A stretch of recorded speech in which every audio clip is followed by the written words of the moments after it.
The London rain drizzled relentlessly, mirroring the gloom that often clung to Will Jones's oversized shoulders. At 18, Will was a mountain of a young man, standing at an impressive 6'1", but carrying a hefty 140 kilograms.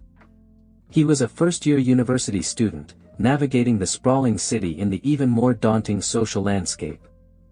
All while working a part-time gig at a greasy fast food joint in the heart of East End. Life in their cramped council flat wasn't easy. Will's mum, Mary, a petite, quick-witted woman with a cascade of brown hair, worked tirelessly as a nurse at the local hospital. His father had vanished from the picture when Will was a toddler, leaving Mary to shoulder the burdens of parenthood alone. Will's size, his love for gaming, and his general awkwardness made him an easy target. Online, the trolls were relentless, their cruel comments echoing the taunts he faced in the real world.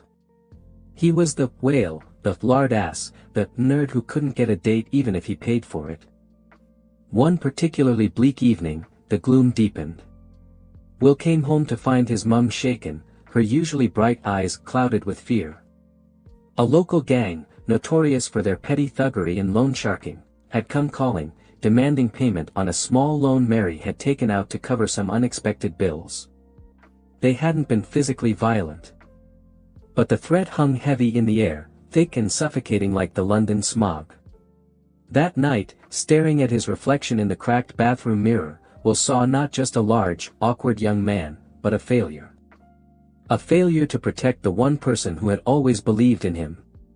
A seed of resolve, dormant for so long, began to sprout.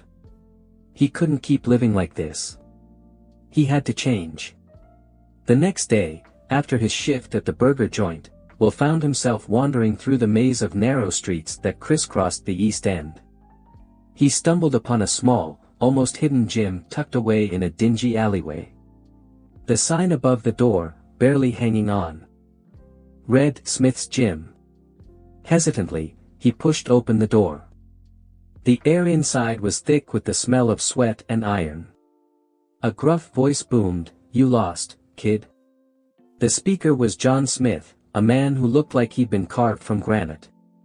He was a former soldier, his body a tapestry of muscle and scars, his face a roadmap of hard-won battles. He eyed Will with an expression that was somewhere between amusement and disbelief.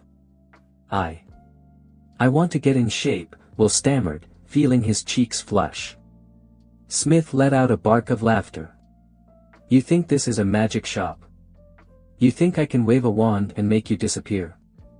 Will's initial reaction was to retreat, to disappear back into the anonymity of the streets. But the image of his mother's frightened face flashed in his mind. He straightened his shoulders, as much as his bulk would allow. "No, sir. I know it's hard work. But I'm willing to do it." Smith studied him for a long moment, his gaze piercing. "All right, kid. But don't come crying to me when you're aching in places you didn't know existed. And once you start, there's no quitting. Understand?" "Yes, sir." The first few weeks were brutal. Every muscle screamed in protest. Simple exercises like push-ups felt like Herculean tasks. The treadmill was his nemesis, a metal beast that seemed determined to break him. The diet was even worse. He had to ditch the burgers, fries, and sugary drinks that had been his comfort food for years, replacing them with a monotonous regimen of chicken breast, vegetables, and water. Each meal was a test of will, a battle against the cravings that gnawed at him. But slowly, almost imperceptibly, things began to change. The first few kilograms melted away. His clothes started to feel looser. His footsteps, once heavy and plodding, became lighter. Smith, despite his gruff exterior, was a surprisingly insightful trainer. He didn't just bark orders, he explained the why behind each exercise, each dietary restriction. He shared stories of his own struggles, his own battles with physical and mental demons. He pushed Will hard, but he also offered encouragement, a rare and precious commodity in Will's life. "See? You're not made of glass, kid. You're tougher than you think." A small, flickering flame of hope began to burn within Will. During this time, Will formed an unshakable bond with his classmate, Dave Miller. Dave was everything Will wasn't: small, wiry, with a mop of curly hair and thick glasses perched on his nose. He was a tech whiz, a coding genius who could build websites and hack into systems with effortless ease. He was also, surprisingly, one of the few people who didn't seem to notice, or care, about Will's size. "You know," Dave said one day, while they were huddled over a computer in the university library, "we could build an app for this. Track your progress, create personalized workout plans, connect with other people." The idea was a spark, igniting a new passion in Will. They spent hours, fueled by lukewarm coffee and Dave's seemingly endless supply of energy drinks, coding and designing. They called it Iron Will, a tribute to Will's journey. The app was simple, but effective. It tracked calories, macros, and workout routines. It offered motivational messages and connected users with a small, supportive community. It wasn't an overnight sensation, but it slowly began to gain traction. As Will's physical transformation continued, so did his mental one. He started to stand up for himself, to push back against the taunts and insults. He even started to crack jokes, his self-deprecating humor surprisingly disarming. He entered a small, local bodybuilding competition, not expecting to win, but simply to prove to himself that he could do it. He came in third, a respectable showing that earned him a small trophy and a large boost of confidence. One evening, while working on a new feature for the Iron Will app, Dave stumbled upon something strange. A series of unusual transactions, flagged by their system as potentially fraudulent. They were small amounts, seemingly insignificant. But they were all linked to a network of online betting sites and digital payment platforms. Will, with his newfound confidence and a growing sense of justice, decided to investigate. He remembered his mum telling him about her old classmate from high school, Richard Edwards. The boy who was always pulling mean pranks, always getting away with it. She had bumped into him a few times, and said he was still up to no good.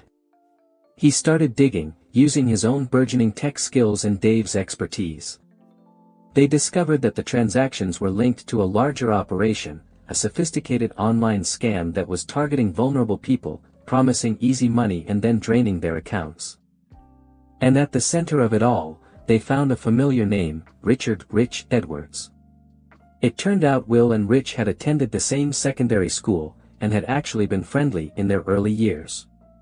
Rich, even then, had a knack for bending the rules, for getting away with things.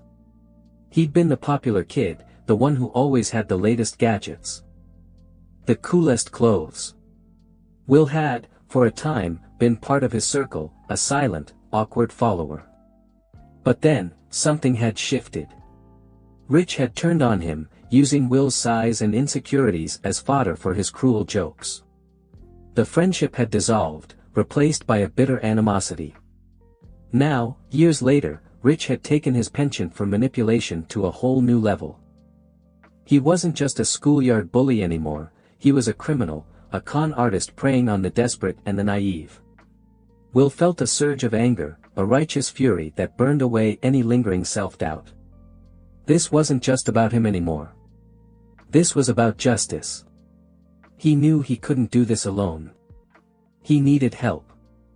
And he knew exactly where to go. He decided to join the police force. The decision was met with a mixture of surprise and skepticism, even from his mom. "Will, love, are you sure about this? It's a dangerous job." But Will was resolute. He'd spent years feeling powerless, letting others dictate his life. Now, he was taking control. He aced the physical and mental aptitude tests. His improved fitness and sharp mind surprising even himself. He entered the police academy, a world away from the dimly lit computer labs and the greasy fast food counter. The academy was another challenge, another test of his newfound strength. He was surrounded by recruits who were younger, fitter, and more experienced. But Will had something they didn't, a burning desire to prove himself, to make a difference. He excelled in the training exercises, his size and strength now an advantage. He soaked up the knowledge, learning about law, procedure, and investigation techniques. He found a mentor in Inspector Michael Brown, a seasoned officer with salt and pepper hair and eyes that seemed to see right through you. Brown saw something in Will, a spark of potential beneath the still somewhat awkward exterior. "You've got a good head on your shoulders, Jones," Brown said one day, after Will had impressed him with his quick thinking during a simulated crime scene investigation. "And you've got heart. That's more important than any muscles." Will also encountered his share of doubters. Tom Baker, a veteran officer known for his cynicism and sharp tongue, took an instant dislike to him. "Look at the size of him," Baker sneered, loud enough for Will to hear. "He looks like he's about to bust out of his uniform. What's he gonna do, sit on the criminals?" And then there was Sarah Green, a sharp, ambitious detective who initially dismissed Will as a meathead with more brawn than brains. She'd seen guys like him before, all muscle and no finesse. She wasn't about to let him slow her down. But Will, hardened by years of taunts and now fueled by a genuine desire to serve, refused to be deterred.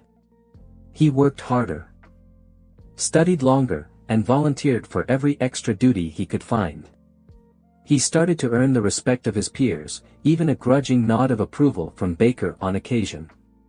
Sarah, however, remained skeptical, her gaze often lingering on him with a mixture of suspicion and curiosity. His first major case came unexpectedly.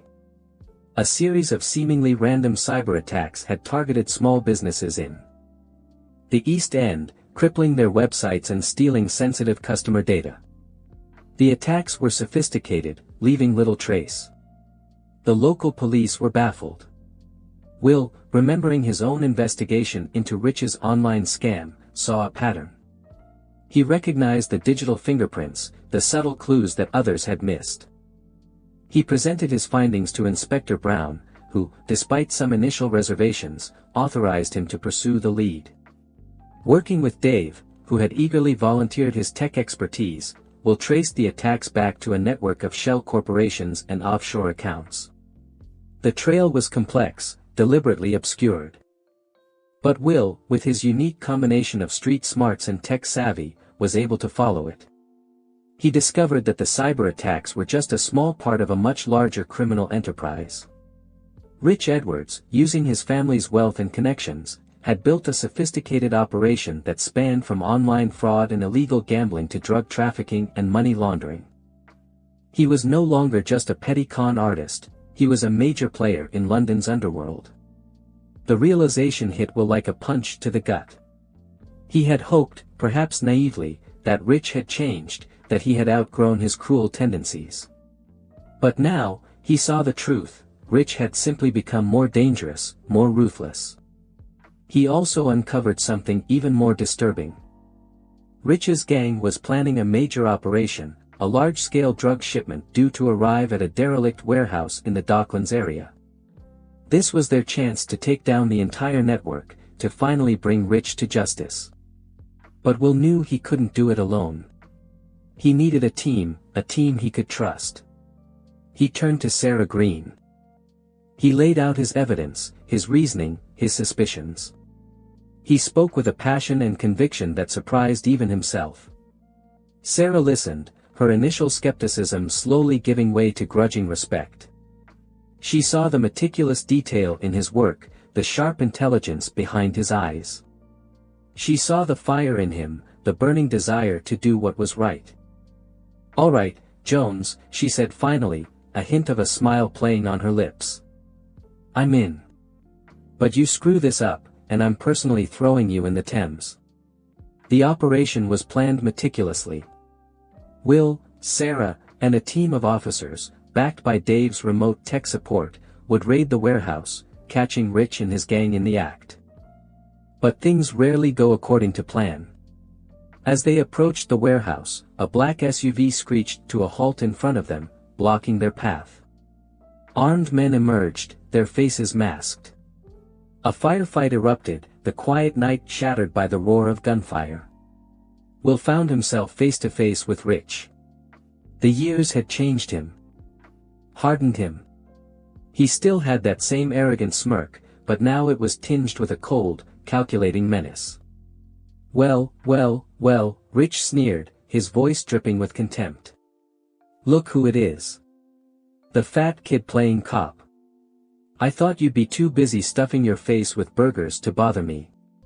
Will stood his ground, his hand steady on his weapon. It's over, Rich. You're finished. You think so? Rich laughed, a chilling sound that echoed through the night. You always were a pathetic loser, Will. You haven't changed a bit. A tense standoff ensued. Will knew that one wrong move could cost him his life, and the lives of his colleagues. But he also knew that he couldn't back down. He had come too far, sacrificed too much.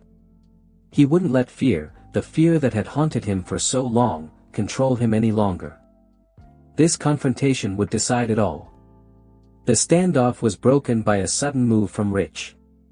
He lunged, not towards Will, but towards a nearby hostage, a young woman who had been working late in a nearby office and had been unlucky enough to be caught in the crossfire. Rich grabbed her, pulling her in front of him as a human shield. Drop your weapons. Rich shouted, his voice tight with a mixture of desperation and triumph. Or the girl gets it. Will's heart pounded in his chest. He saw the terror in the woman's eyes, the desperation in Rich's.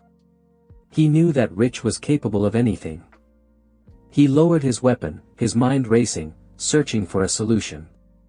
Let her go, Rich, Will said, his voice calm despite the turmoil inside him. This doesn't have to end this way. Shut up. Rich snapped. You think I'm stupid? You think I'm going to let you take me in? He tightened his grip on the woman, his knuckles white. She whimpered, her body trembling. Will saw an opportunity. Rich was distracted, focused on him. He subtly signaled to Sarah, who was positioned behind Rich, hidden in the shadows. Sarah understood instantly. As Rich continued his rant, Sarah moved with lightning speed. She slammed into Rich from behind, knocking him off balance. Will seized the moment, tackling Rich to the ground. The woman scrambled to safety. A fierce struggle ensued. Rich, despite his lack of physical training, was surprisingly strong, fueled by desperation and adrenaline. He fought dirty, scratching, biting, trying to gain any advantage. But Will, with his years of training and his newfound strength, was relentless. He pinned Rich to the ground, his grip firm. It's over, Rich, Will repeated, his voice now filled with a quiet authority. You're under arrest. Rich spat at him, his face contorted with rage and defeat. You haven't won, Jones. You'll never win. I'll be out of here in a week. And then I'm coming for you. And your precious mummy. The threat, though predictable, sent a chill down Will's spine. But he refused to show fear. He looked Rich in the eye, his gaze unwavering. You can try, Will said, his voice steady. But you'll never hurt anyone again. The rest of Rich's gang were quickly apprehended, their operation dismantled. The warehouse was searched, revealing a massive stash of drugs, weapons, and cash. The evidence was overwhelming. The news of the raid, and Will's role in it, spread quickly.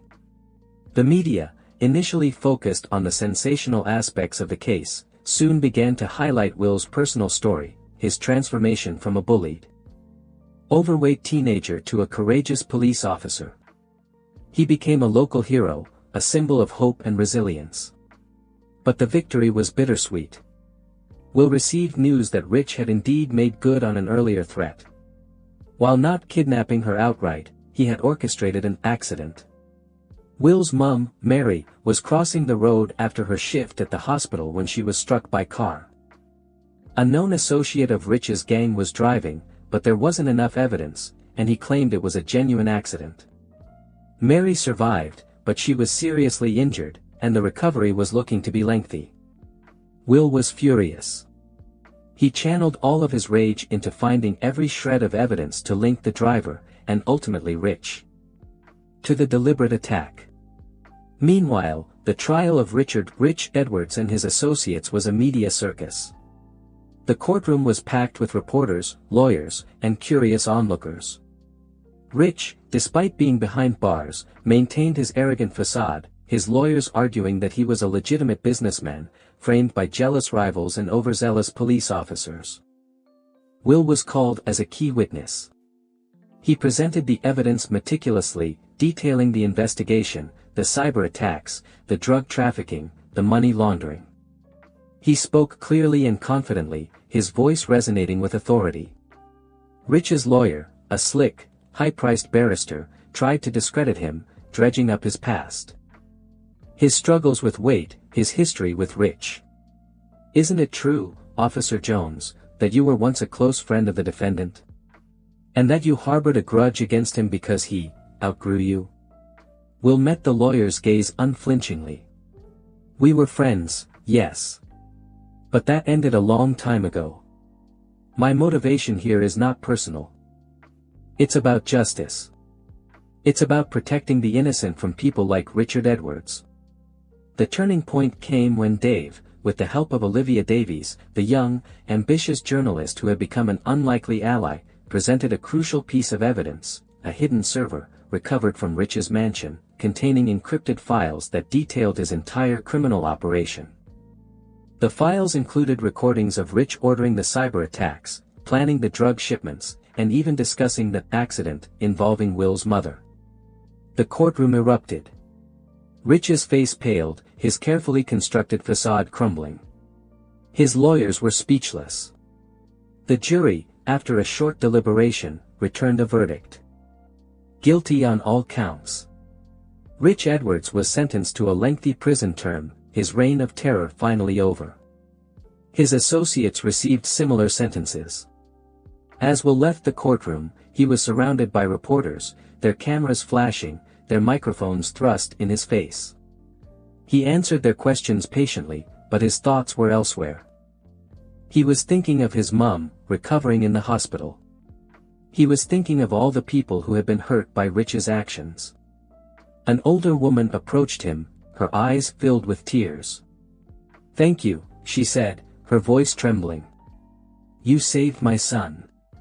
He was in debt to those monsters. You gave him his life back." Will smiled. A genuine smile that reached his eyes. He realized that he had finally found his purpose. He wasn't just a cop, he was a protector, a defender of the vulnerable. He had faced his demons, overcome his past, and emerged stronger, more resilient. He had found his voice, his strength, his place in the world. He had more work to do. There were still remnants of Rich's network, smaller gangs trying to fill the power vacuum. And he had to make sure the man that hit his mother was brought to justice. But now, he knew he could face any challenge, any obstacle. He had the strength, the courage, and the support of his friends, his colleagues, and his community. Will visited his mom in the hospital. She was weak, but her spirit was unbroken. "I'm so proud of you, Will," she said, her voice raspy. "You've become such a fine young man." Will held her hand, his heart filled with a mixture of love, gratitude, and a quiet sense of accomplishment. "I couldn't have done it without you." "Mum," he said, his voice thick with emotion.